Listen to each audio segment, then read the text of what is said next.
Good afternoon, everyone. Welcome to the English River Water Service Joint Venture Management Board meeting for Monday, October 27th, 2025. I think if everybody's ready, we'll get underway. So I'd like to call the meeting to order. And the first thing I'd like to do is just to recognize that we are meeting on the territory of the Coast Salish nations, and we operate here with respect and gratitude. So is there a member who would like to move approval of the agenda? Moved by Mayor O'Brien, seconded by Councillor Grenz. Everyone in favor? So the agenda has been approved as presented. Item number 3, adoption of the minutes. Included in the agenda package are minutes of the English River Water Service Management Board meeting held June 19th, 2025. 3 pages. Is there someone who would like to move adoption of those minutes? Moved by Councillor Grenz, seconded by Mayor O'Brien. And the recommendation is that the minutes of the English River Water Service Management Board meeting held June 19th, 2025 be adopted. All those in favor? Any opposed? That's carried unanimously. Moving on with the agenda and reports. Number A, reports, is by Kyle Teskey, City of Parksville Manager of Utilities and River Water Service Operations Update. Mr. Teskey will be giving us a verbal report.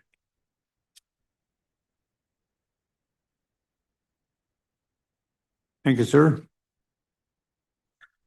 Through the mayor, thank you very much for having me today. I'm not too used to having people behind me, so thank you for paying attention. And we'll get started. The Englishman River Water Service Water Treatment Plant Operations Update. Let's see.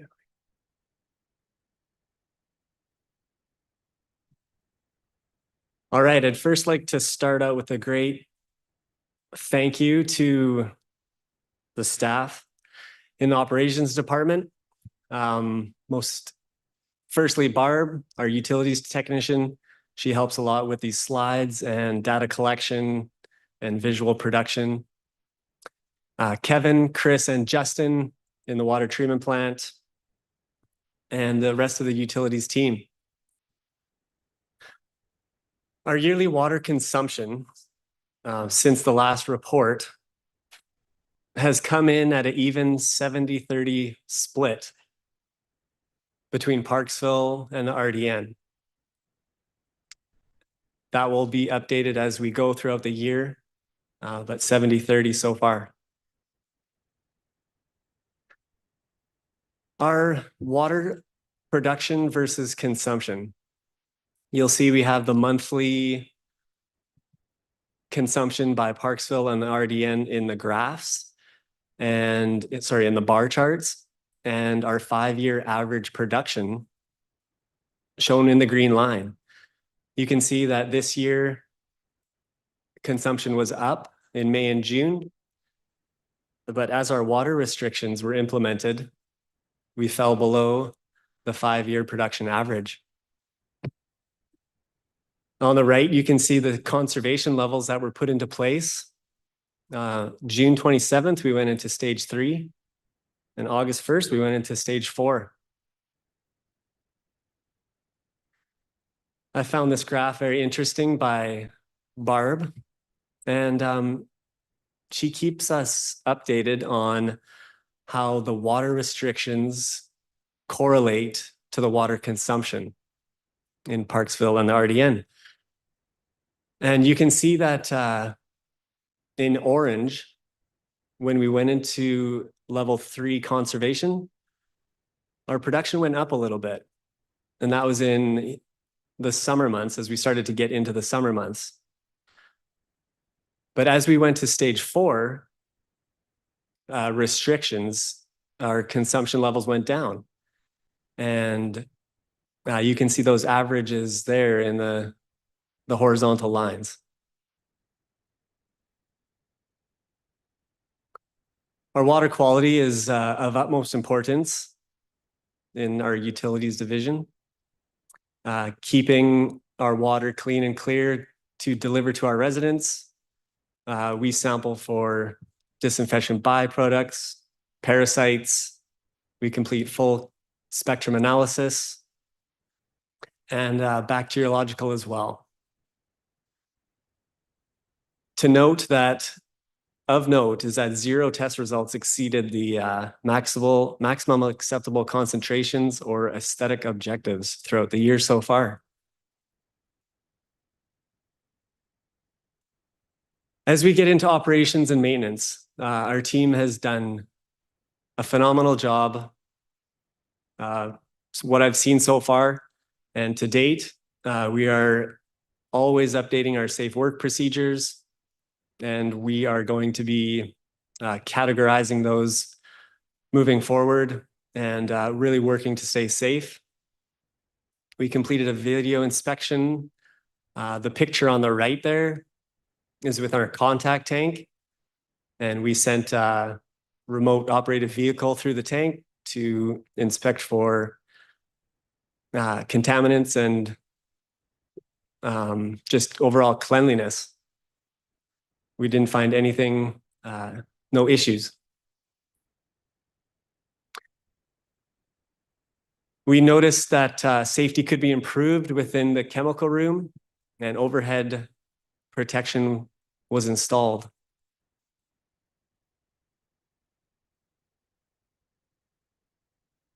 A couple slides above of our 5-year fish monitoring program. Requirement of building the intake structure in the Englishman River. We continue to get good results from that. It will be complete at the end of next year, but the final report won't come in for a few months afterwards.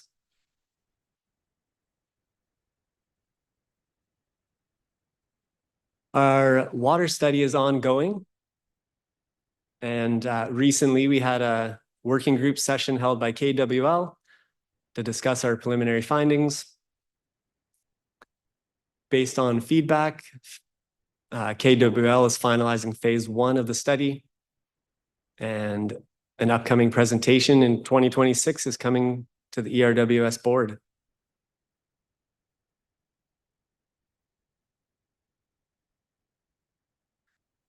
We're also completing our pre-treatment options analysis with the help of Associated Engineering.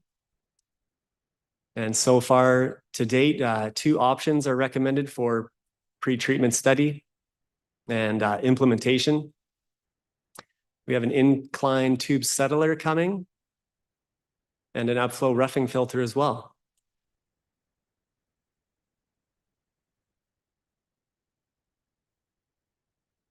We also completed a chemical room safety audit where our chemical alarm systems were analyzed and recommendations to upgrade them within the plant.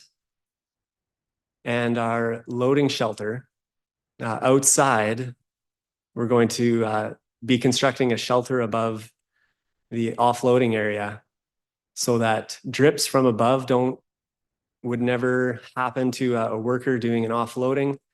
And they'll also be protected from snowfall too.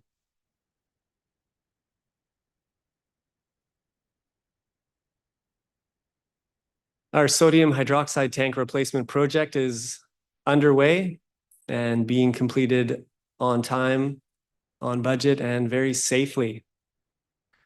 I just included a couple slides of the temporary sodium hydroxide totes, which are currently in use outside of the chemical room. And on the right, you can see the existing tank that had failed and has since been removed. Mid-September, our prime contractor started work on site and delineated their main work zone. So it keeps our operators safe at the same time as this chemical tank is being replaced. And should either party need to enter another party's work zone, they sign in at the sheets you can see on the table there. And the supervisors discuss before anyone works in or enters anyone's main work zone. And on the right there, you can see the concrete pad on the bottom left of that picture. And that is a picture showing that our old chemical tank was removed.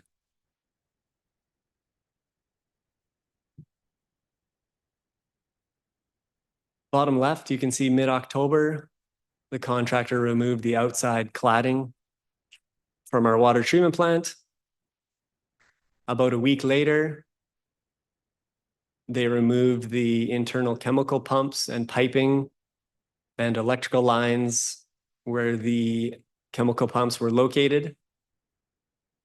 And just before tank delivery last week, the contractor removed the inside wall as well, preparing the area for the chemical tank that arrived on site last Friday. You can see 2 cranes arrived on site to safely lift the chemical tank into place near the water treatment plant.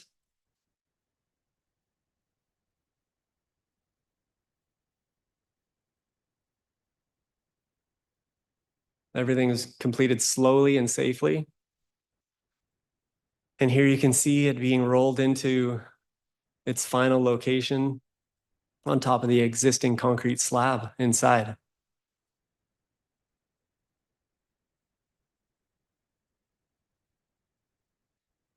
Another capital project we have on the go is the spill containment upgrades.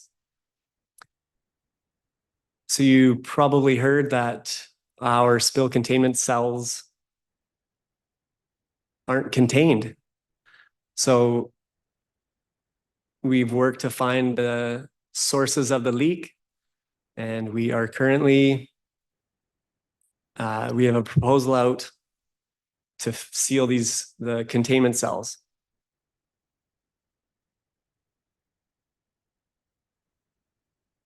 The request for proposal was released mid-September. Submittals came in mid-October. We needed some clarification on the submittals, so we got back to 2 proponents on their proposals a little later, and they have recently got back to us with revised submissions last week, and we're analyzing those submissions, and we have to get back to the proponents by Friday on a notice of award or not. The proposals are within the revised budget, and we intend to make those recommendations in the coming days. But it's looking very positive. And we just wanted to include a slide on the membrane replacement. You'll see further today, we changed this replacement from a one-time project to replace all the membranes in a year. We've distributed that over 4 years, and we want to take it piece by piece. And hopefully we can do those internally and realize some cost savings there and efficiencies. That's it for my quick report. Thank you. Are there any questions? Thanks very much, Kyle. And members of the committee, any questions? Mayor O'Brien. Thank you, Chair. I appreciate it. And thanks, Kyle, for your excellent report. Man, you've been busy since you were hired. They saved all the good stuff for you, right? Yeah. The size of that tank kind of blew me away. I mean, that was pretty good as compared to that wood stave tank. Just a couple of quick questions, hopefully not to put you on the spot here. And if you have to lean on somebody in the audience, I totally understand. On the tank remover that you did of the wood stave tanks anyways, for the chemicals, the wood staves themselves, is that considered hazardous material now that it's taken out of there because it's had some pretty hazardous material? So did we have to make special arrangements to dispose of that, or is it just sitting in the back and you're going to have one crazy bonfire? Through the chair, thank you for your question. That's a very good question. And yes, they are considered contaminated.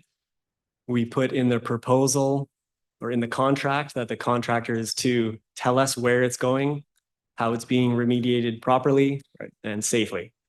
Great. Okay, that's good to know. Thank you. I had one other comment anyways. I noticed on one of your earlier slides, you advised about the 5-year fish monitoring program. And it looked like it was a 5-year program that it may expire, was it 26 or 27? I was surprised to note, is that a finite program or is it going to be renewed again? Are we going to continually do fish monitoring at that station, or was it just 5-year done and over? Through the chair, thank you for your question. It is a 5-year program, finite. The last year of study is next year, and a report will come out early 2027 for findings. Right. So I'm assuming you've got a yearly graph on your findings of the fish, on the recovery and the survival of those fish going by the intake. That's great. And one other comment I had, I was impressed that the 5-year average production was affected when we went to stage 4. And actually, it was actually below the 5-year average, which is a good sign because we've, the 5-year average showed, like we were using considerably more water at that time. It's great that our community stepped up anyways and conserved the water at that point. So I'm pleased with that. And so moving forward, I think it just shows that we are capable of conservation and not wasting water. And that's good news because I recognize too that during that same period, we had a very high tourist season, high occupancy in our hotels. I know from our tourist association, I've checked with them, and it was probably one of the highest that we've ever had. So that coupled with a very higher usage, of course, from our visitors that were using it, but at the same time, it would appear that our residents and businesses stepped up and took care of that conservation as best they could. So thank you for that. That's it for myself, Kyle. Thank you, Okay. Chair. I'm done. Thank you. Councilor Grins. Thank you, Chair, and through you to Kyle. Thank you so much for your presentation, and thank you for some great information there, and great to have you aboard. Picking up on the mayor's comments there on the water conservation levels, I'm wondering if you can, I guess, give your perspective a little bit on how things work with the province as regards those watering conservation measures. And we have been in sort of an extended period of drought. So maybe you can sort of generally speak to the flow rate in the river and how that results in conservation measures being put in place and the resulting improvement in or decrease in water usage. There's a general question. I'm looking for your general impressions on the relationship with the province and how that gets triggered and what you've been observing from coming into this role. Mr. Fiske. Through the chair, thank you very much for your question. The presentation today is set up. It was set up for AWS to come before ERWS. In the AWS slides, I have more to discuss on that, or sorry, show. But for discussing right now, our relationship with the province is very good. And we work closely with them to talk about flow rates in the river. We monitor the flow rates daily. One thing I would say is that we have a great flow projection tool that was given to us by, I want to say KWL Consulting. And we use that dam projection tool to correlate our level in Arrowsmith Lake with the flow downstream by our water treatment plant.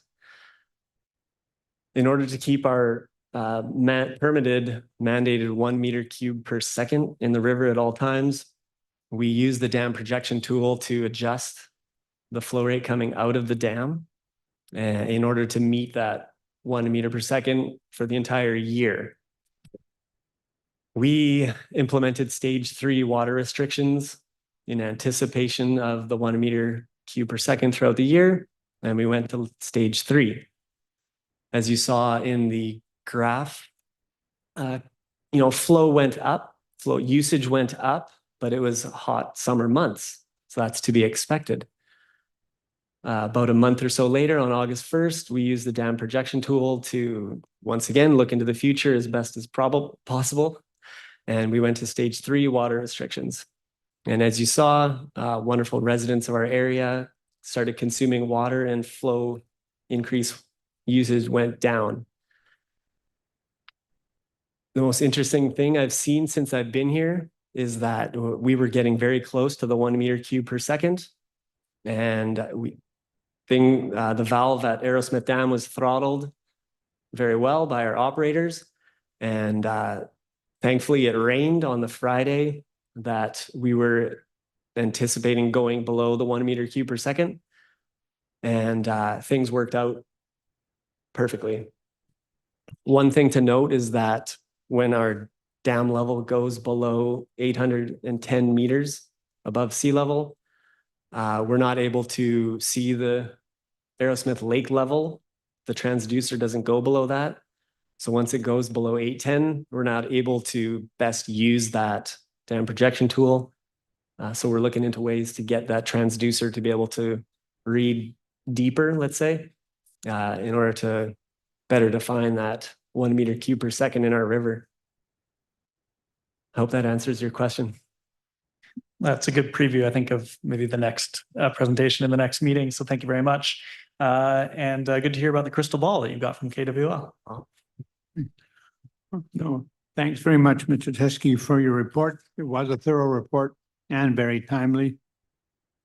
So, and I have no more questions at this time, except just to compliment the residents of Parksville and the nuisance zone with respect to the response to the level 4 requirements. So I think that your graphs and so on demonstrate a fairly good response to that and should keep us in good position. So with no more questions, is there a member who would like to make a motion that the presentation from Mr. Kyle Teskey regarding the English River Water Service Operations Update be received for information? Moved by Mayor O'Brien, seconded by Councillor Grange. All those in favor?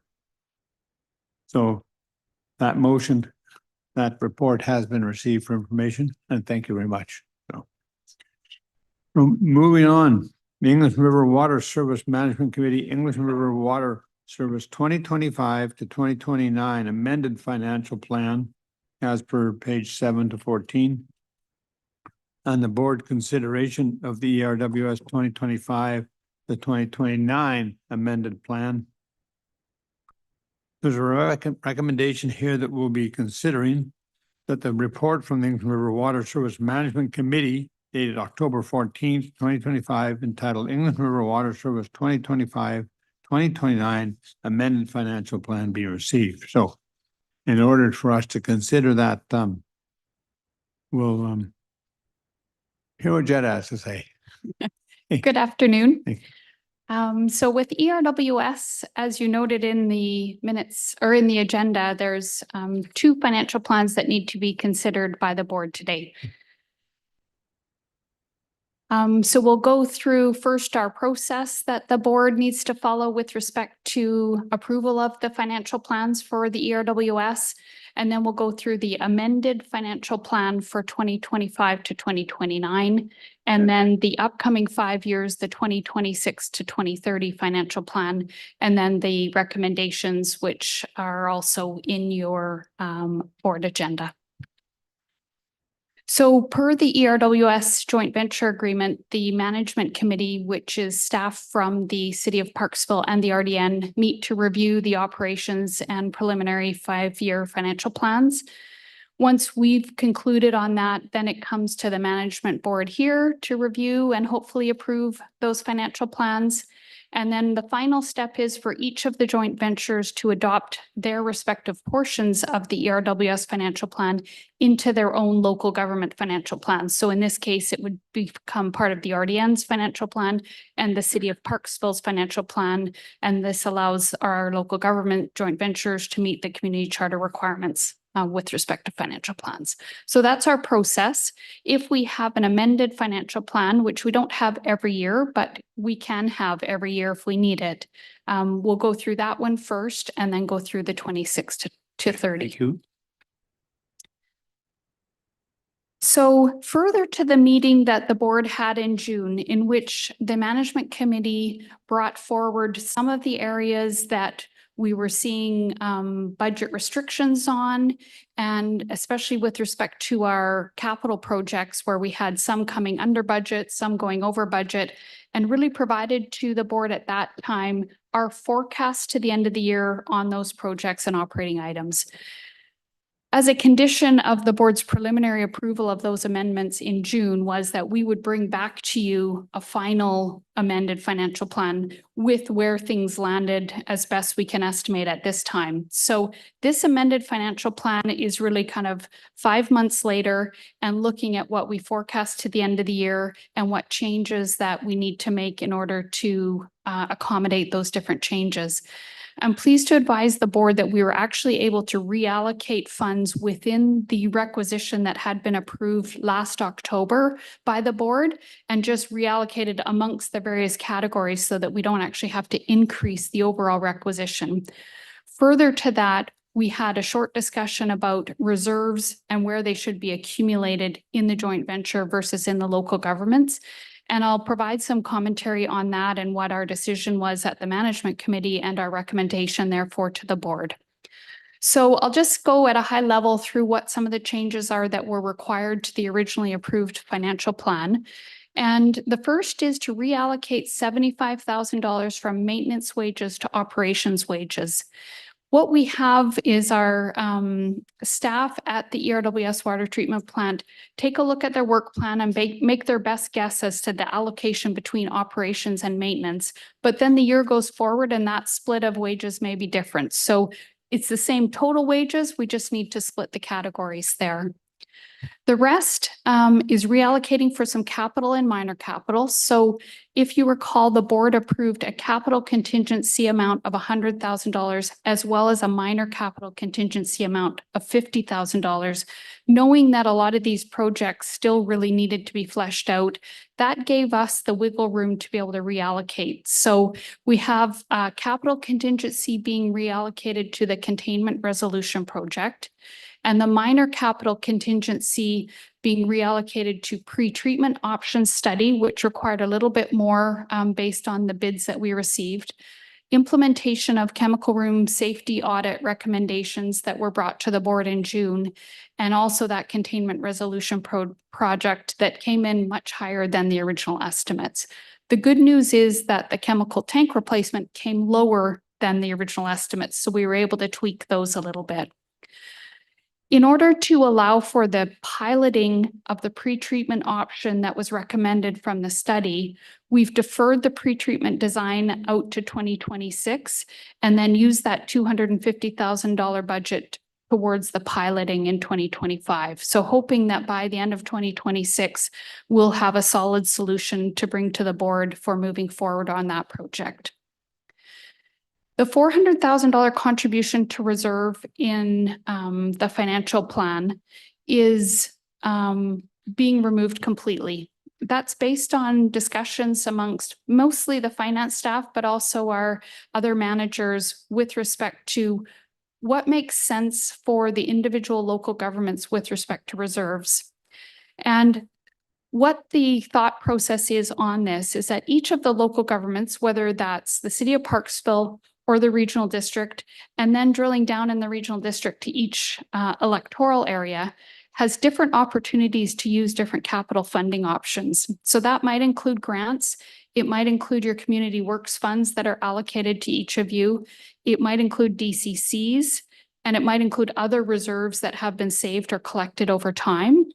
And so if we try to restrict that within the joint venture, it takes some of the flexibility away from each of the local governments in planning for that long-term capital funding. The other part of this is that I know each of us that are parties to the Community Works Agreement have to provide to the Government of Canada an indication that we're tying our long-term capital projects to long-term capital funding. And each of the local governments might want to approach that differently and use different sources of funding. So the recommendation, both from Tiffany Moore at the RDN and myself to the rest of our management committee, was that we don't continue collecting that in the joint venture. That doesn't mean that each of the local governments won't put exactly that amount into their reserves. That may still be their conclusion, but it does give them all the flexibility that they might want to use other sources towards upcoming capital. The commitment that we'll make to the RDN and to City of Parksville engineering and water treatment plant staff is that as we build out those capital plans, we'll provide that information to everyone as quickly as possible so that the funding sources and options can be altered or changed, or DCCs collected for it, or whatever may be the case in each of those local governments to adapt their funding sources and strategies towards that. So in the amended financial plan, you'll see that I've recommended that we remove that $400,000 contribution, and then you'll also see it in the 2026 to 2030. The next change was to increase the cost of the chemical room audit by $45,000. When we brought the 25 to 29 financial plan to the board last October, we had expected that the chemical room audit would be done by year end. It wasn't. So we needed to carry this funding forward into 2025. And then the last is to reallocate $167,000 from the chemical tank replacement project to the containment resolution project. And so that's where I said the chemical tank replacement actually came in under our forecast in June. And so we were able to take some of that funding that had been allocated and move it over to the containment resolution. So this summary captures all of those changes, and you'll see that in your agenda package as well. Most specifically, I'd note that the far left column of numbers was the originally approved financial plan, and then the next column over to the right is the amended financial plan, where you'll see those changes in numbers, but the overall total expenditures is actually down $400,000 because of that drop in the transfer to reserves, but everything else was reallocated within the already approved requisition. And then the final slide on this is just to show what each of the joint ventures requisitions would be. Again, showing that the total joint venture requisitions has decreased by $400,000 total, but that the other amounts were reallocated within. So at this point, that would be the forecast to the end of the year, and we wouldn't expect any further amendments to be required based on our forecasts at this point and based on bids that we've received to date. So the recommendations related to the amended financial plan for 2025 to 2029 are on page 7 of your agenda, and there's 4 of them as noted. I'm happy to take any questions about any of those changes if you like before you consider those recommendations.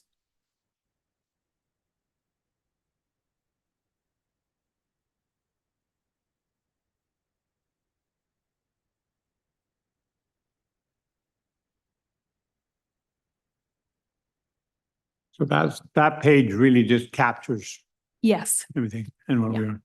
So, members, any questions? Mayor O'Brien. Not a question, Chair, just a comment. I was pleased to hear that the chemical tank replacement came in at 167 grand less, which is most unusual in these days because everyone else, everything is going out. So that's just been reallocated then to the spill containment.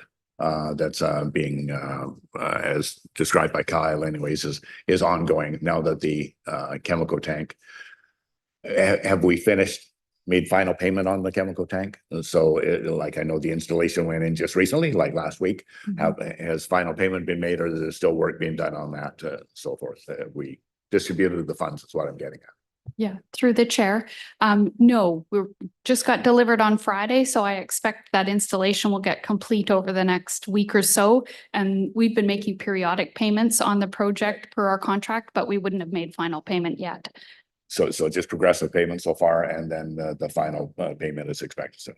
Correct. After that final payment, you've still got 167 in the reserve for that project, and then it can did I miss it here? The containment system refurbishment or replacement of the sealant or whatever we're doing to make sure that it works properly.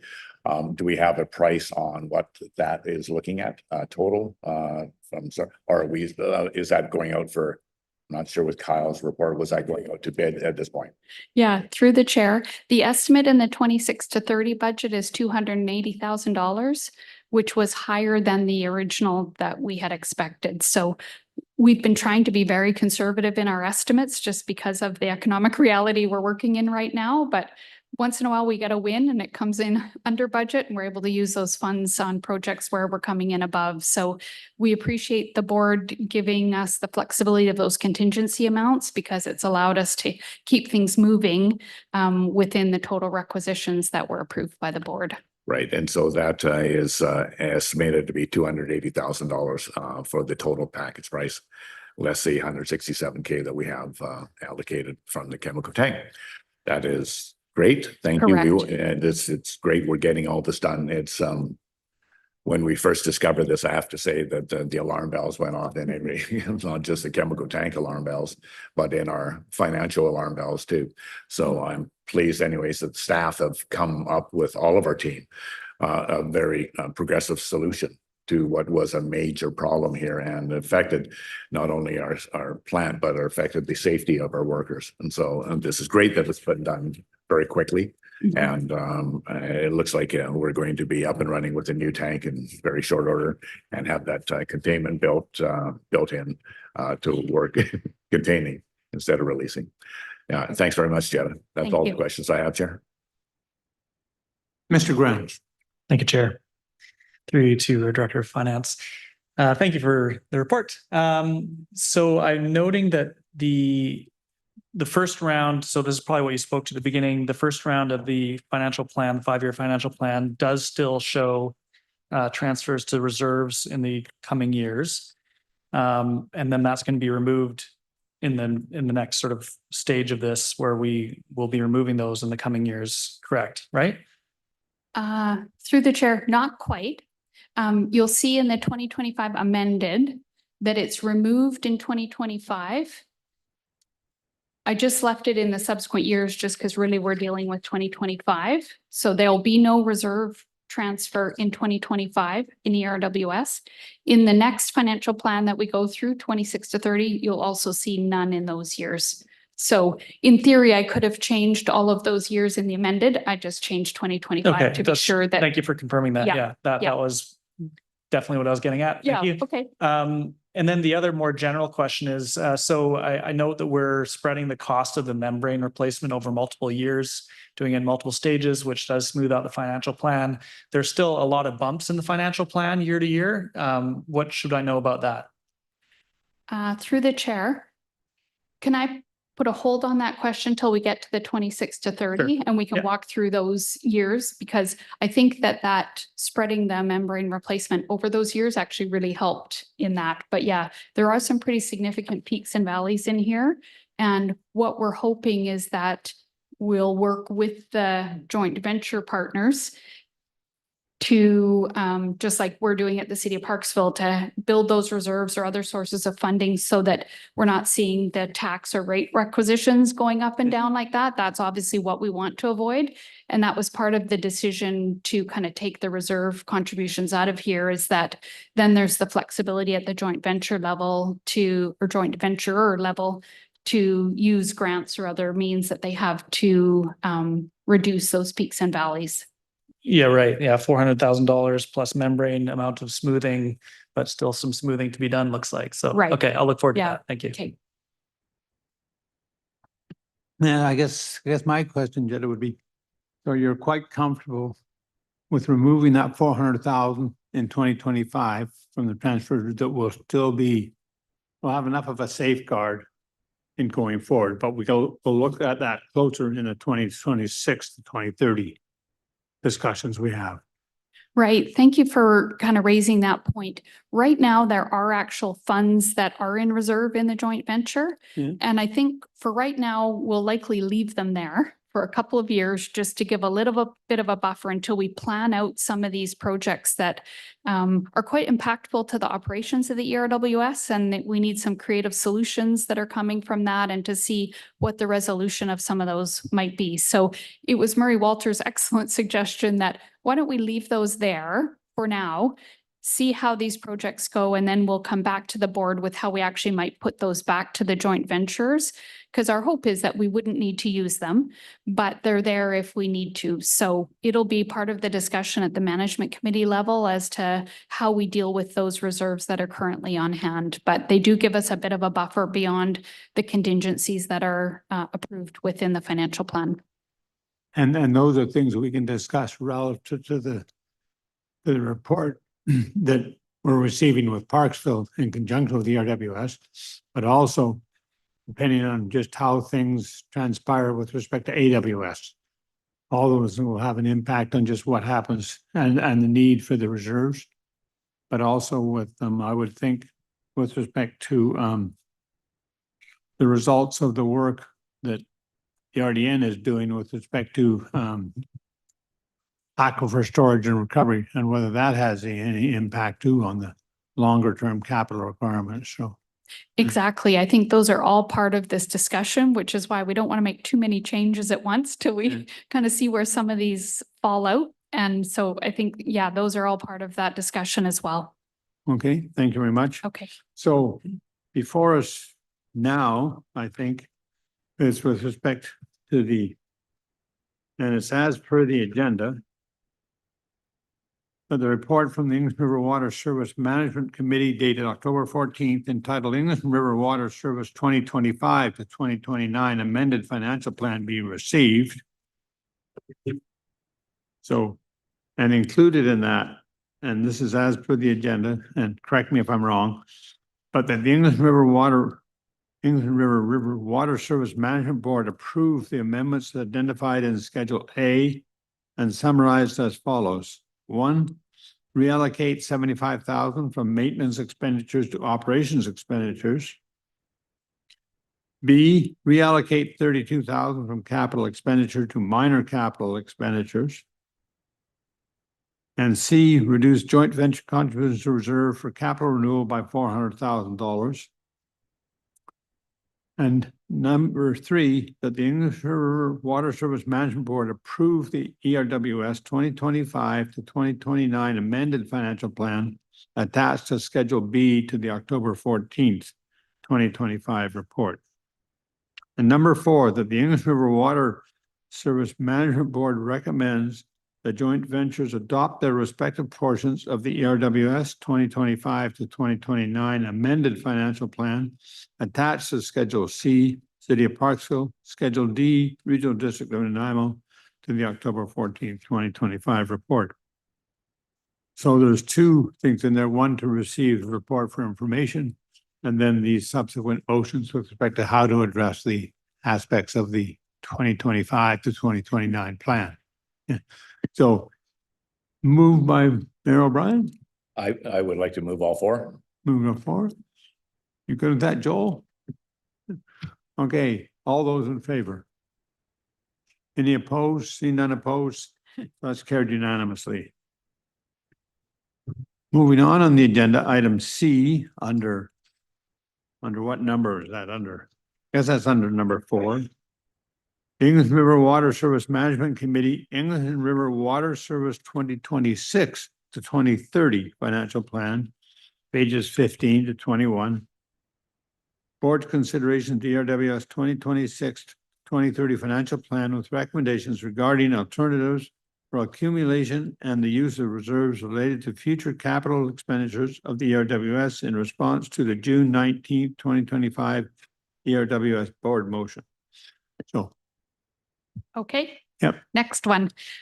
So the 2026 to 2030 financial plan, with respect to the capital reserves discussion, we've essentially had that point, and it'll carry on through this financial plan, you'll see. For your information, my report starts on page 15 of the agenda. So here, we've got summarized what was in the 2025 financial plan, and that's the original approved financial plan, not the amended, because I didn't want to presume that the board would approve the amended. So included here is the 2025 financial plan, and then 2026 to 2030. What I will note is that the kind of administrations, operations, maintenance, those amounts aren't changing significantly. I think the water treatment plant is operating, has staff that's consistent, and we don't have too many changes on that front. It's a matter of tweaking for the non-recurring items or for the work plan that may indicate a different split between the wages amongst those three categories. So I'll highlight for you some of the changes that were noted in 2026 in the 2025 to 2029 financial plan. We'll see in 2026 a $57,000 reduction in insurance and the environmental monitoring contract. We moved to a different insurance carrier last year, and that's resulted in quite significant reduction in premiums in both ERWS and AWS. So happy to kind of change the financial plan downward for that. And as Kyle noted, the environmental monitoring contract is coming to an end. So it was a matter of just tweaking the final couple years on that amount to show what we've got remaining on that. A reallocation of wages between administration, operations, and maintenance, just based on the coming year's work plan and projects that staff will be working on. In minor capital, there was a $30,000 increase regarding the pre-treatment option study and implementation of chemical room safety audit recommendations. And then, as we discussed before, to remove that $400,000 reserve contribution per the management committee's recommendation in all years starting in 2025. So you'll see it here from 2026 to 2030. There's no reserve contribution planned.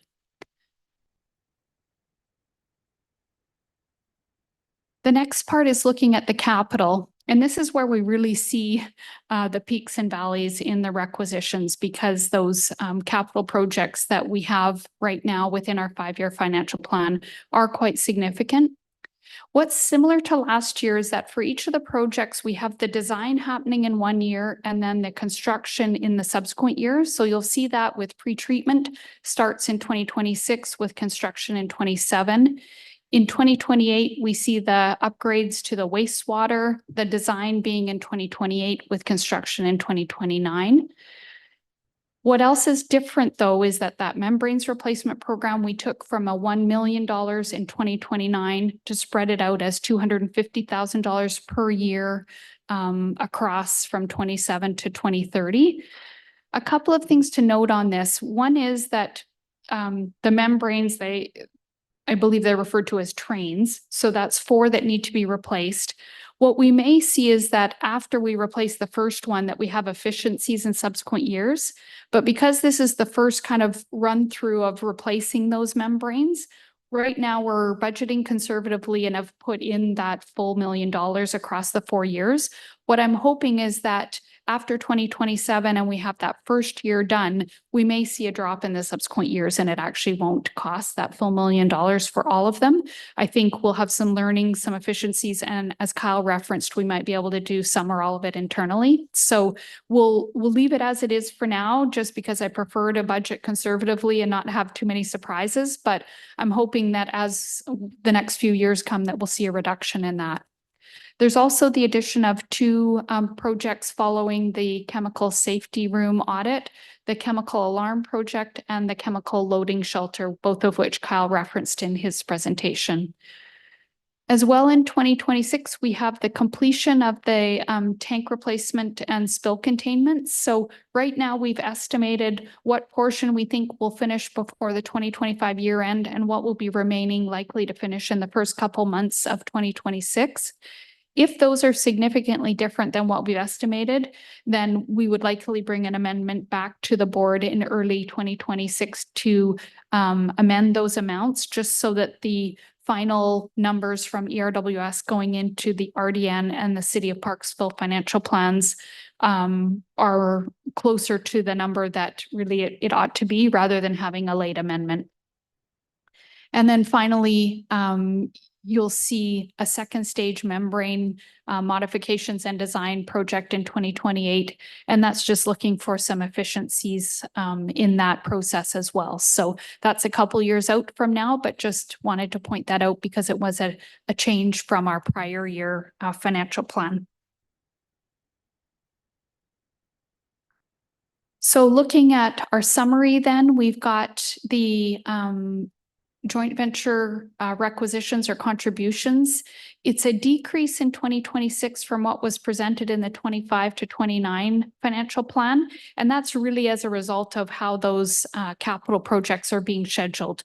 We were expecting to have pre-treatment construction in 2026, and now that's moved out 1 year. So it is a reduction overall in 2026 that will be incorporated into the joint venture financial plans. And then the 2025 forecasted, just based on what we're looking at for actuals, will be approximately $580,000 lower than the original 2025 financial plan requisition. And really that's made up of the 400,000 of reserve contributions. And what we're forecasting is about $180,000 in savings elsewhere. And sometimes that's not needing to use maintenance contingencies and things like that. So that's where we are today. Of course, we've got a couple months left and we never know what's going to hit the news cycle from down south. So we're always trying to be conservative on these estimates. So following that, we've got recommendations that relate to the 2026 to 2030 financial plan. And again, I'm happy to take any questions you've got on this financial plan. And Councillor Grenz, did we kind of address the peaks and valleys there a little bit, or do you want me to go back to any of that? Thank you. I think they relate to some of the ongoing efforts around the treatment plant. So that's great. Thank you. Okay, great. Mayor O'Brien, any questions? I'm good. Jetta answers. Thanks, Chair. Jetta answered the questions in the description before I got a chance to do it. So I'm good. Thank you. Okay, thanks. I'm going to divert a little bit from normal here. Don't take this the wrong way, but I am going to ask Mr. Walters and Mr. Teske if they have any comments on this respect, if they're comfortable. And I know you would have had the discussions at your management committee meeting. And I'm wondering whether there's any discussions or anything that you would like us as members of the management board to be aware of.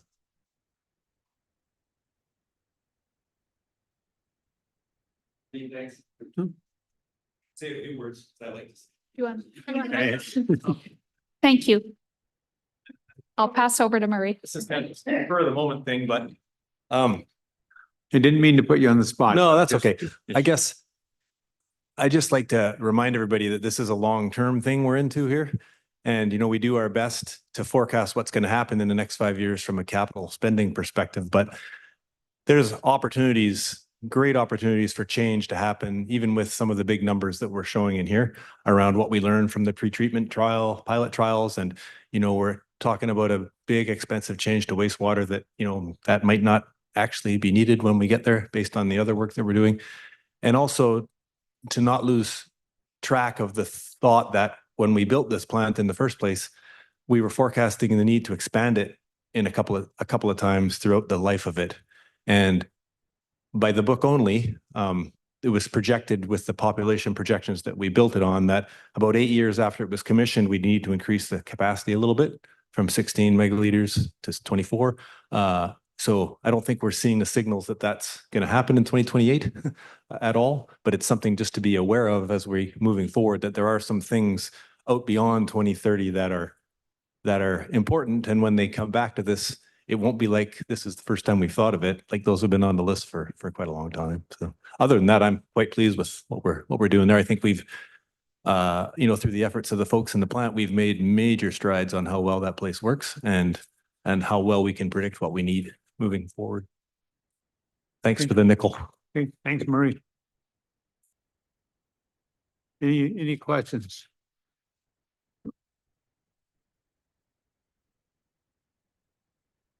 Okay. With respect to the recommendations that you can see that I'll are move those projected three, there. yeah. You move them? You didn't even make a chance to read them out. You're good? Yeah, well, that just for the public and so on, just to make sure we're on record. That the report from the English River Water Service Management Committee dated October 14th, 2025, entitled English River Water Service ERWS 2026 to 2030 Financial Plan be received.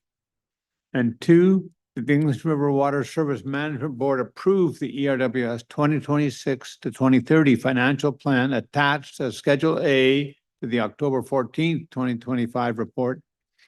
And three, that the English River Water Service Management Board recommends the joint ventures adopt their respective portions of the ERWS 2026 to 2030 Financial Plan attached to Schedule B for the City of Parksville, Schedule C for the Regional District of Nanaimo to the October 14th, 2025 report.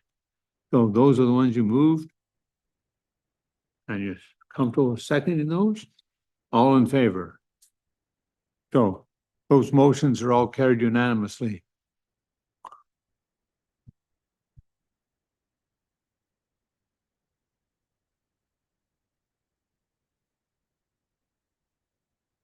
Which one wants to move a motion for adjournment? Okay, I so move.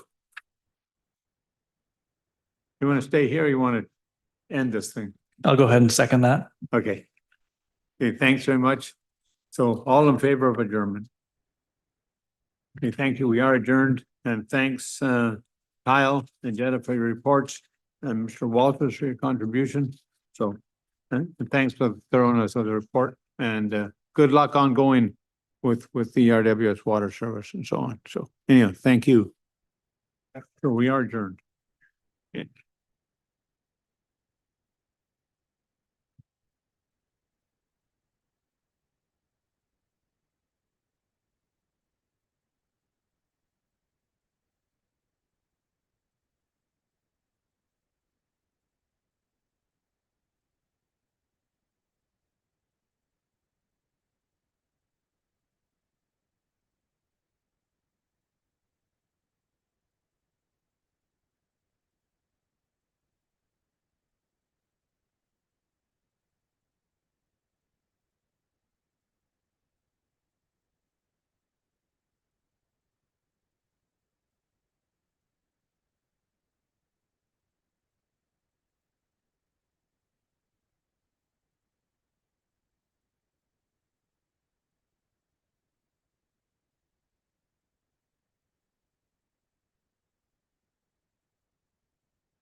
All right, I'd like to call the meeting to order. First off, just want to recognize we're on the traditional territory of the Coast Salish Nations. Grateful to be here. Approval of the agenda. Would anyone like to move the recommendation? Mayor O'Brien, seconded by Director Wallace. All in favor? Thank you very much. Agenda is adopted. Second item of business is the adoption of the minutes. Are there any errors or omissions in the minutes? Moving the minutes then, Councillor Grenz? Okay, and then seconded by Director Wallace. All in favor?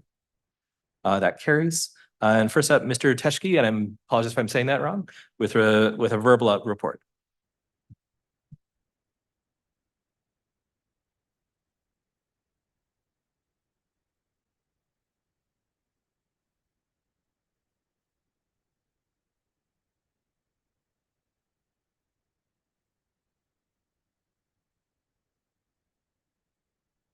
Through the chair, thank you very much for having me. Aerosmith Water Service, an operations update for you. First off, I'd like to thank Barb again for helping with this presentation, all the great data collection and reporting. And Scott and Kevin, our senior operators in the utilities team, and the rest of the utilities team.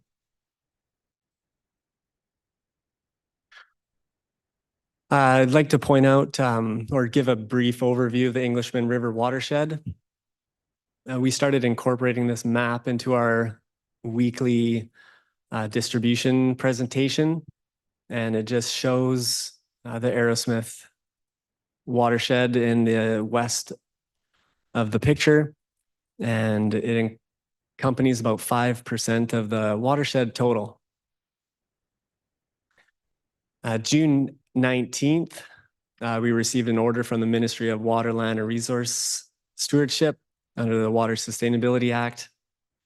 And we were able to reduce the flow in the Englishman River at the gauge downstream of the water treatment plant below 1.6 meters cube per second in anticipation of keeping 1 meter cube per second in the river throughout the year to meet the environmental flow needs of the river. Oh, and with it, there we go. The order stipulates stage 3 enacted between 1.6 and 1.2 meters cube per second, and stage 4 be enacted when flows drop below 1 or between 1.2 and 1.0 meters cube per second.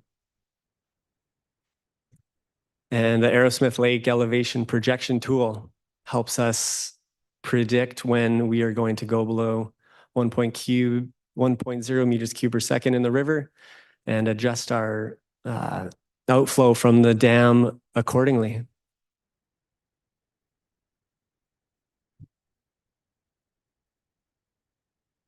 This graph is showing our Aerosmith Lake water level. Before we had shown the average for the last 20 years, but this year we thought it'd be great to show the lake level in 5-year increments.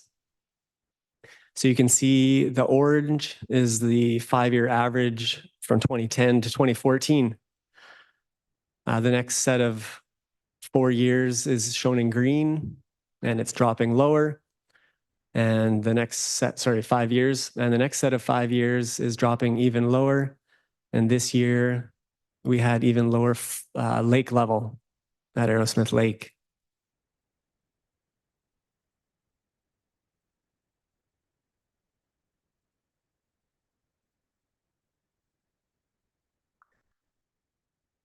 This chart or this graph shows flow rates and rainfall throughout the summer months. And, you know, at the basis of this graph, we can see the solid gold line as our Englishman River base flow and how it drops throughout the year. Secondly, we can see on the bottom of the graph, the blue line, which shows how much we withdraw from the river into the water treatment plant. The dashed gold line at the top is the flow throughout the river throughout the year. And what's most interesting about this graph is in the two red arrows I've shown, and how the dashed green line shows our 2025 release compared to the solid green line, which shows the historical flows in the river, and how we're starting to release sooner in the year and we're having to release longer throughout higher periods of drought.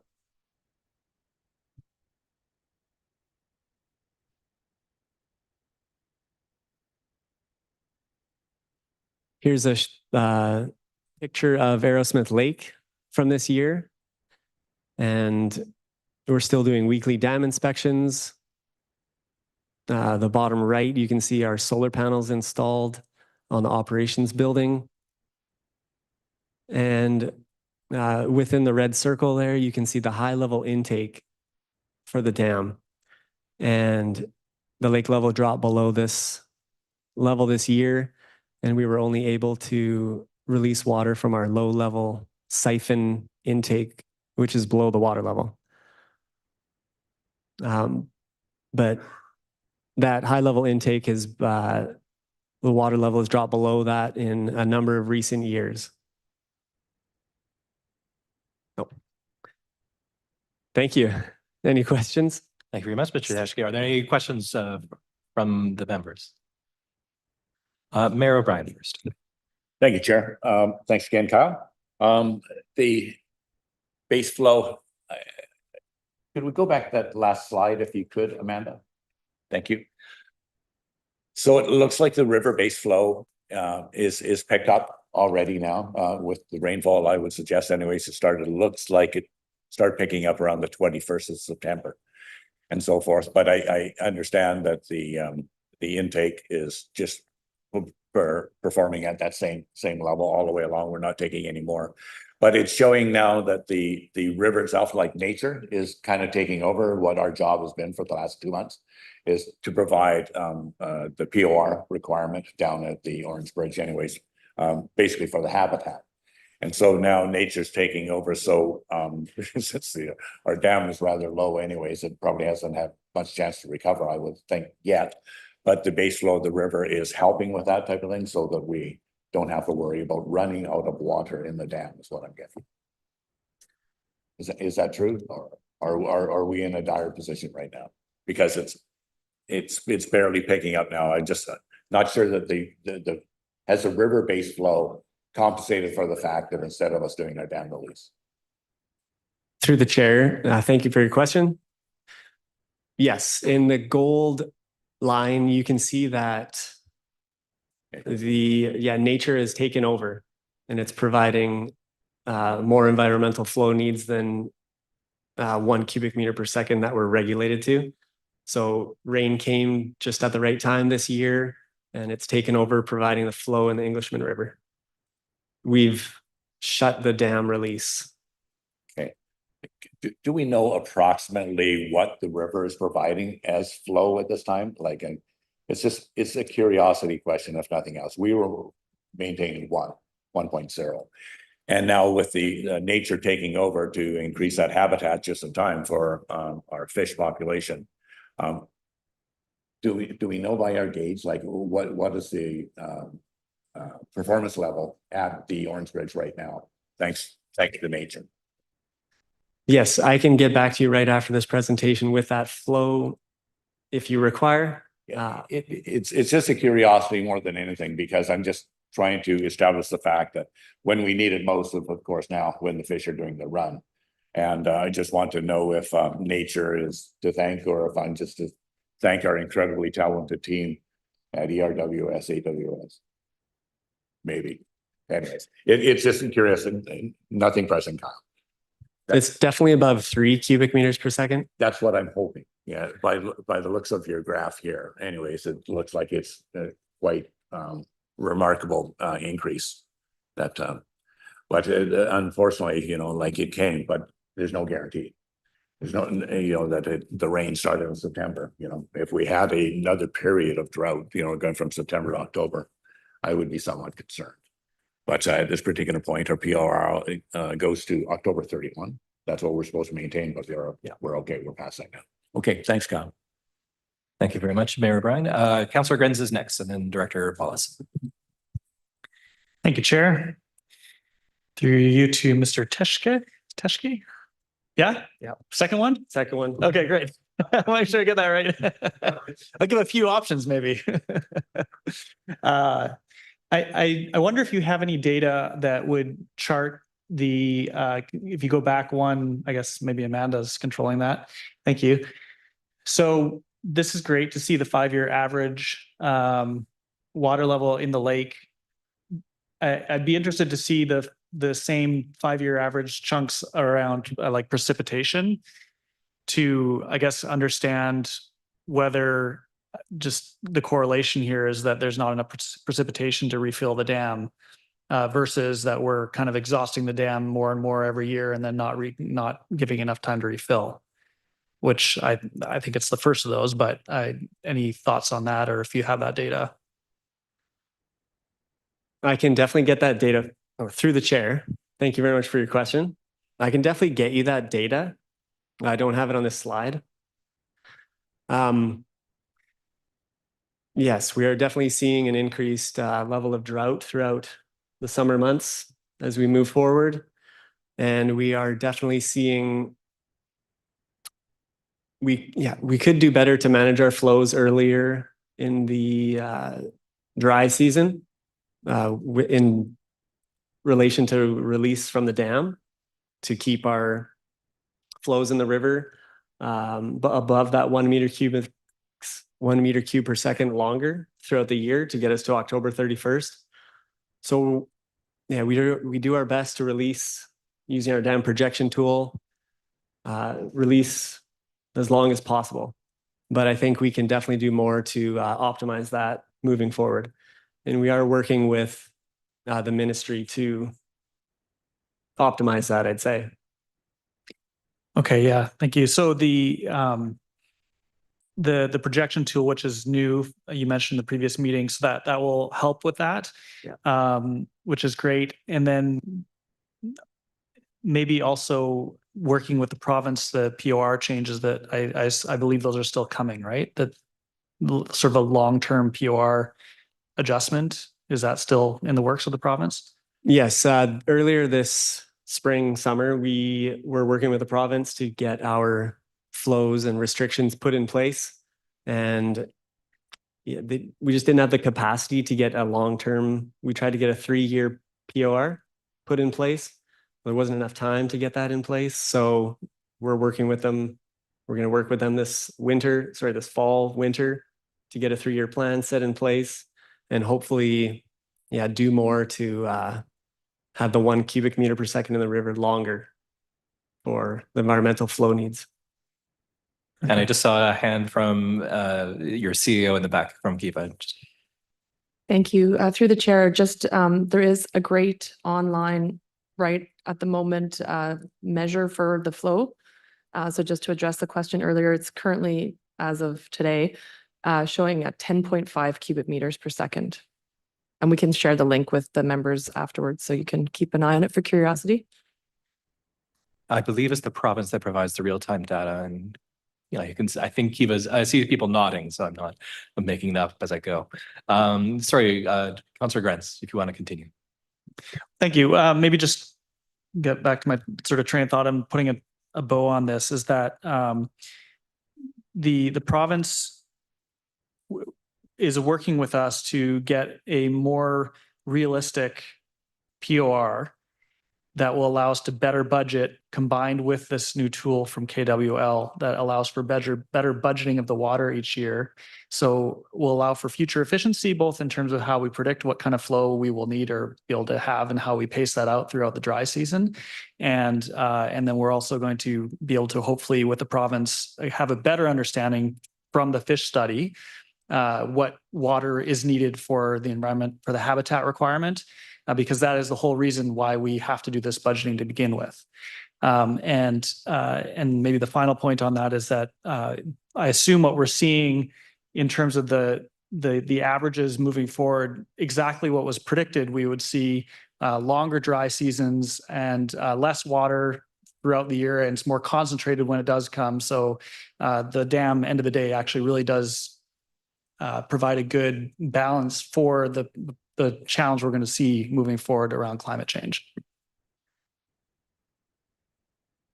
Yes, I didn't include in this graph, but the implementation of the dam has definitely, it's the main factor of having flows in the river as long as we have. You can see, yeah, our river base flow without the dam, it would be something like the gold solid line shown on screen.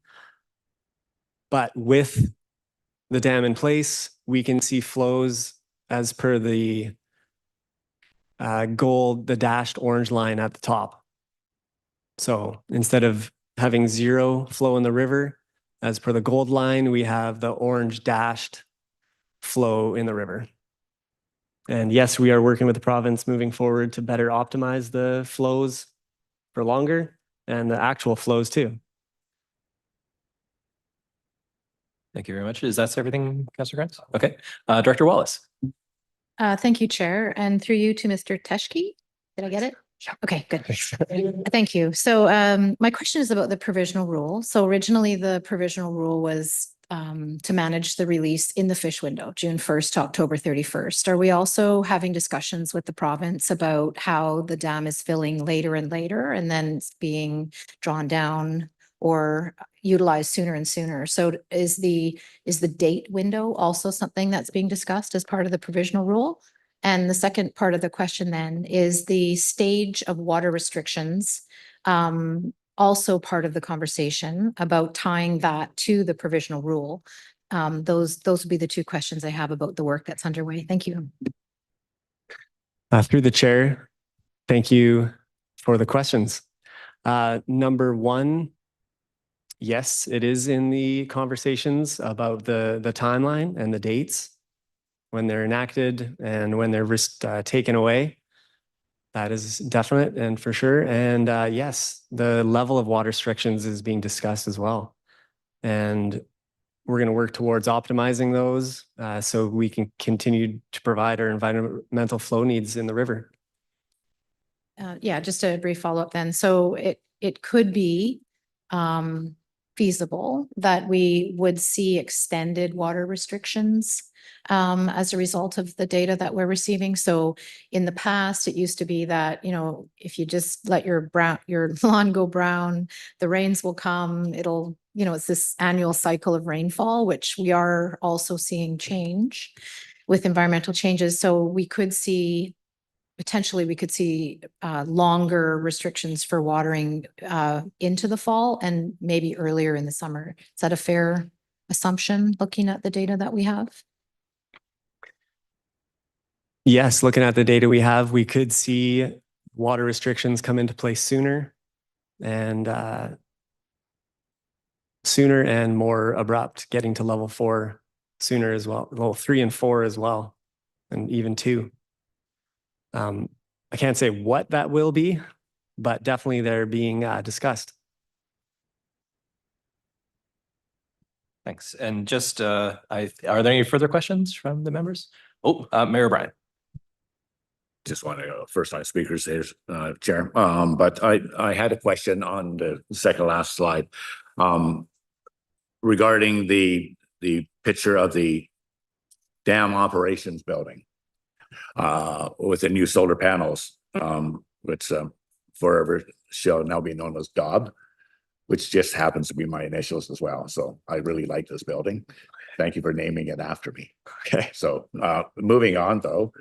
There were solar panels put on the building, and the last meeting we had was problems with still communicating with the DOB to our operations down at the plant here. Have those connections been made, and are we now communicating properly with the dam operations building to get that data that we need on a timely basis instead of remotely? Through the chair, thank you very much for your question. We have made improvements to the commissioning system at the DOB, and our Wi-Fi is now connected, and we are in communications with it. with the building up there. We just have to, we're working on maybe 2% of the commissioning bugs. We're working on the system still, and we will have those completed before the Daub is no longer accessible this winter. Great. Yeah, that was my concern because I know it's near impossible in the summer or in the winter time. It becomes impassable. Yeah. Thank you, Kyle. Thank you very much. I'd also just urge a bit of caution. It might not be named after the mayor. It might be named after the favorite character from the Harry Potter series. But Dobby, just saying. But just one thing too, I just want to follow up on what some of the other members have said about the release schedule and the restriction schedule. Do we have, I know we've been discussing in the past the idea that it'd be a 1.0 meter flow rate required throughout the year.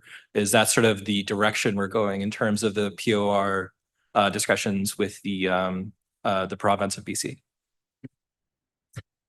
Thank you for the question. I cannot say what we are looking to have, but we are definitely discussing it. Whether the 1 cubic meters per second is required, beneficial, what's the factor of safety? We're discussing everything. No, that's fair enough. It hasn't been finalized yet, so it's peremptory. So my apologies for that. But it does sort of loop into the broader point you were making earlier that if we have a lower flow rate throughout the year, that'll probably allow us to be a little bit, have more water left, let's say, later in August and September. The other thing I just point out, if you could just go to the previous slide, the second graph. Now, I'm not critiquing the information that's there. I think this is really useful information, and personally, I quite like it. But I'm always reminded, because I'm a representative of Qualicum Beach, which is a very old demographic, that sometimes some folks might look at some of the graphs that are put out by AWS, and these graphs can be very busy. So I don't know how many folks reach out to you, but sometimes it might be also useful just to have like a backup set of graphs there, because this is really saying like 3 things at once. And it's very good to have that. We get the information on historical rates, current rates, what the flow of the river is. But some folks, I know sometimes in the community, when we're talking about water, there can be a little bit of confusion sometimes. And we are giving them all the information. It's all publicly available.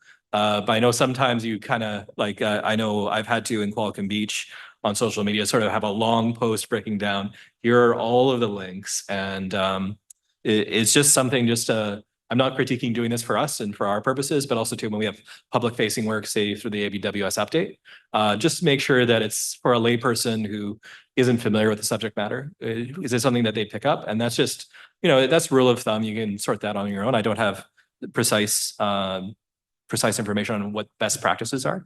The other thing too, that to Councillor Grenz's point about the precipitation data, one thing I always found very interesting when I'm talking about water in our community is the ground well observation ground water data from the province as well. And I think folks have a lot of misconceptions, particularly with the city of Parksville, what the state of play is. And the reality is the water levels in Parksville are significantly improved.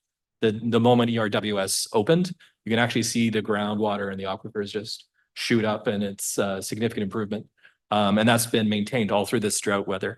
So I guess the last thing just is a statement there. And then finally, a question to follow up on Councillor Grenz with precipitation. Do we have any indication? I know I read some reports that this is sort of a function of the El Nino La Nina cycle, and there's been sort of stuck in one part of that cycle because there's a lot of warm water off the coast of South America. Have we seen anything maybe from Environment Canada or other sources stating, is this always going to be sort of drought weather in the summertime, or is this a cyclical event that we've been sort of had a unique being stuck in this cycle uniquely in the past few years? Thank you for the question. I can't speak towards the future, but I can definitely speak towards the water study we are completing at the city of Parksville. And yeah, we're working on finalizing that report. And when it becomes available, it would be great to read, review, and ask questions. And we can look towards the future together moving forward. Excellent point, Mr. Teschke. And I think it was June the 17th when you had the initial presentation this year, or was it? I might get the date wrong. It was definitely in June of this year. So just for the public, if you want to see the provisional PWL, I think is the consultancy doing the water report. The 9th. Okay. 19th. Okay. I was off by 2 days. My apologies. But It's an excellent overview of all things water in our area, and it really delves into a lot of detail. So for folks who are concerned, please check it out. With that, I think motion then to receive the report made by Mayor O'Brien, seconded by Director Wallace. All in favor? Thank you very much again, Mr. Teschke. Excellent report. Thank you. Next item of business is the 2026 to 2030 financial plan report. And here we go.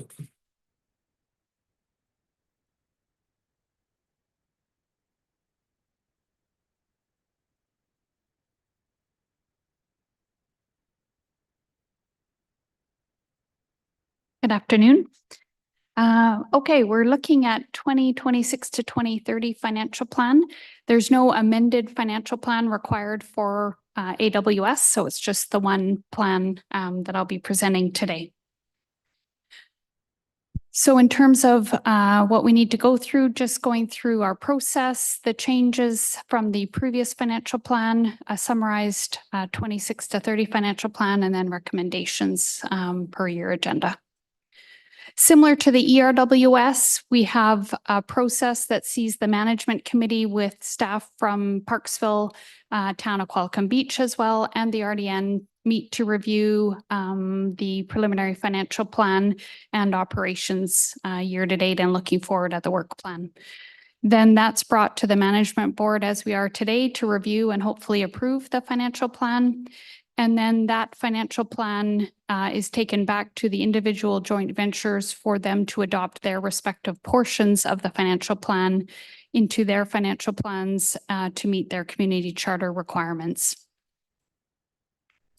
So looking at the AWS for 26 to 30, you'll see also there's 2025 forecast as well as the original approved 2025 financial plan shown on the slide.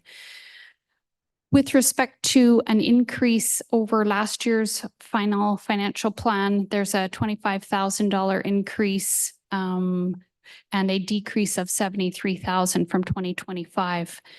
What you'll see is we have a reduction in some of the capital projects like the solar panels that were in the 2025 financial plan that are now complete and a lower capital plan item in 2026.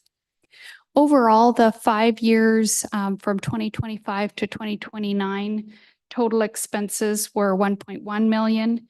And the 5 years from 2026 to 2030 is 1.3 million. So in the 5-year plan, there's a slight increase. The other thing I'd like to note on this slide is just that it shows the relative sharing of costs between each of the joint ventures. And that's per the agreement for the AWS. Looking at expenditures specifically, you'll see that year over year, 27 out to 2030, there's very steady amount of expenditures and there isn't a lot of variation. What typically tends to change that number is whatever capital might be required for the AWS. And this year we have some equipment that is in there, and I'll go through some of the operating items as well. You'll note that the transfer to reserves in the AWS, similar to the ERWS, has been reduced to 0 to give the flexibility to each of the joint ventures to consider their best capital financing source for any capital projects that may come up. This also allows the variety of projects that are happening in each of the joint ventures to help to define some of that for each of them as well.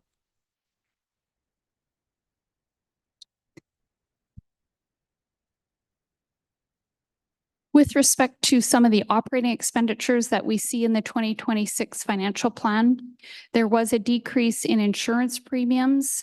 Again, similar to the ERWS, there's a new carrier for our insurance, and we were able to recognize some significant savings on our insurance premiums.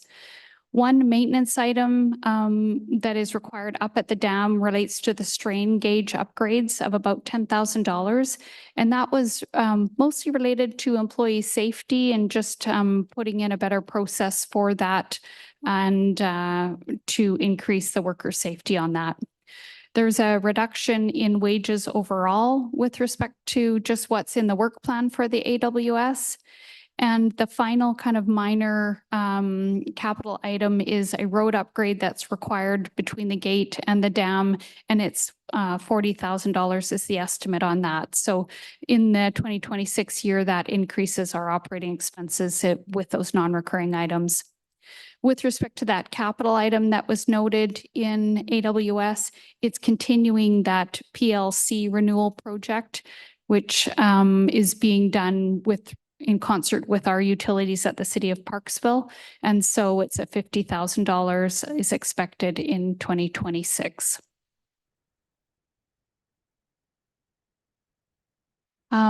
These are the recommendations that are noted in your agenda, page 1 to 2. And I'm happy to take any questions related to the AWS financial plan. Thank you very much. Are there any questions from the directors? Director Wallace.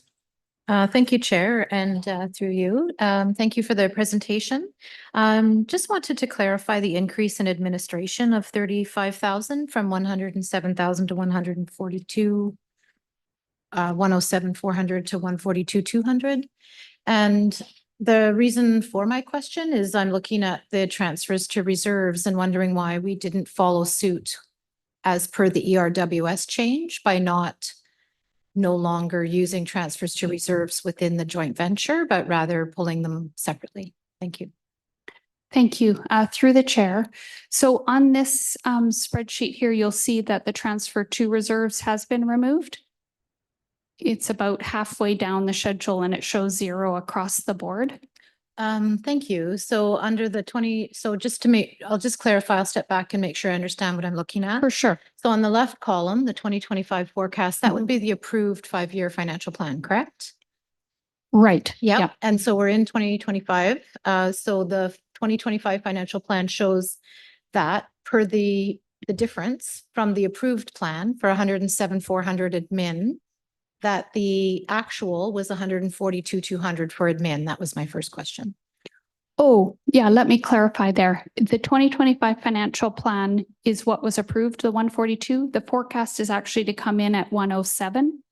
So the forecast, the furthest left is what's forecast to be the actual for this year. Oh, I'm looking at it backwards. Thank you. Yeah, Okay, no worries great. at all. Forget that then. That Okay. 35 is well accounted. Yes, thank you. I was reversing the columns. No worries at all. That makes sense. So then my other question was and you've answered that as well. So the transfers to reserves have changed. Okay, Got it. great. Thanks very much. Good.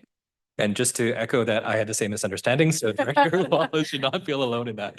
Are there any questions from other members at this time? Oh, sorry, Director Wallace, anything else? Green. Thank you. So yes, my other question was about the road allowance and I'm not sure who owns the road. And if the road is owned by Mosaic or originally McMillan Blodell, then there's a section of the act that would not be feasible to provide funding, tax funding to Mosaic as a private landowner. Because then the road would then become a public road. It's section 42, I believe, of the act. And so can you please clarify, is there a section of the road that we own? Or could that information of the original purchase agreement and how the access roads are owned and managed be provided to the committee? I would be hesitant to just include taxation for road maintenance, not knowing who owns the road. Thank you. Through the chair, I'm going to speak about what I know, and then I may be referring to our CAO. We do not own the road. It is owned by Mosaic, but we have an agreement for access that provides for some sharing of maintenance only on the section that is beyond our gate up to the dam. So we're not paying for road maintenance on the rest, but it is still, as far as I understand, owned by Mosaic. Yeah. So the follow-up question I would have then is that, like Mosaic, I believe, has their own road building function. So how does this apply with section 42? I guess is the question. Yeah, thank you, Murray. I'm going to pass this over to Murray and I'll come back if there's other questions for me specifically. It's time for 5 more cents. 5 more cents. Sorry, I've just been at this longer than everybody else at this point. So we have an agreement with Mosaic that covers all sorts of stuff around the land that's up around the dam. One of the things is a road use agreement, which talks about the details of who has to pay for what up there. It's been a few years since I read it, but we have paid Mosaic in the past to do repairs on the road pursuant to that agreement. The details are laid out and I can't remember it, but the logic has always been, and I believe this is written in the agreement, that we can get somebody else to do it if we want, but that would be a folly because it's, you know, they already got the equipment and everything up there. So there's definitely an agreement in the agreement with Mosaic around the purchase of the land. There's some very specific language about the road. I don't have it with me today, but and we have done road maintenance up there before. And I guess just one last thing to clarify, you may remember that we helped Mosaic do some work on the road below the gate. Was it last year or the year before? 2 years ago? And it was on their section of the road, but we helped them just get the permits that they needed to do the road. So it was just a sort of we'll call it a consulting contract with the company to help them get something from the government, but that's it. Thank you very much. And does that answer your question, Director Wells? Yes, thank you, Chair. So again, just knowing that there's been substantial investments from the RDN and the City of Parksville and the Town of Qualicum Beach and wanting to bring everybody up to speed on the history of the dam and the history of ERWS in the July 2024 workshop, that detail wasn't available. So I'm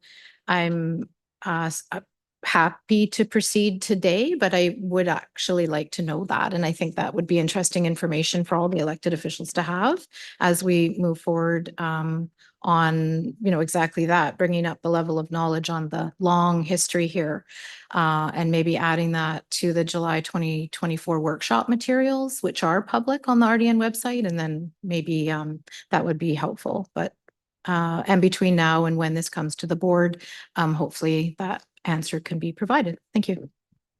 No problem. Would it be, I'm just looking at staff for a moment. Would it be unreasonable then just for that specific provision of previous agreements, just to be provided to members of the service at a future date? I'm just seeing a couple nods, right? Like it's not a tomorrow, it has to be done in the next 24 hours kind of thing, but when you have the moment, and just that specific section, because it is something that is, yeah, we don't want to be in a position where we're paying for things we ought not pay for. And that's reasonable to say. Okay. And are there any further questions to staff regarding the financial plan? Just the one question I would have, sorry. So in the tail end of the PWL presentation, they had a very, how should I say it? Peremptory, almost arm waving hypothetical conversation of what are future storage options for the region. And there are several very, very big dollar items mooted, but obviously nothing is being solidly planned just as of yet. And I'm pretty sure we're gonna have to wait till the final presentation to know what those are. But just more for the purpose of the service, if there are gonna be significant capital expenditures, say in 5, 6, 7 years time, that's being discussed in that report. I know it's future days, but when that's brought forward, it'd be great to have that discussion as well. Of course, thank you. And with that, contrary to the style of the alternate for the RDN, does anyone feel comfortable reading, approving the 3 recommendations as in the agenda? Mayor O'Brien, seconded by Director Wallace. All those in favor? It's approved unanimously. Thank you very much. Excellent Thank you. presentation. And now we have a motion to go in camera. So if someone could make that motion to go in camera as per the agenda, Director Wallace, seconded by Mayor O'Brien, all in favor? We are in closed. Thanks so much.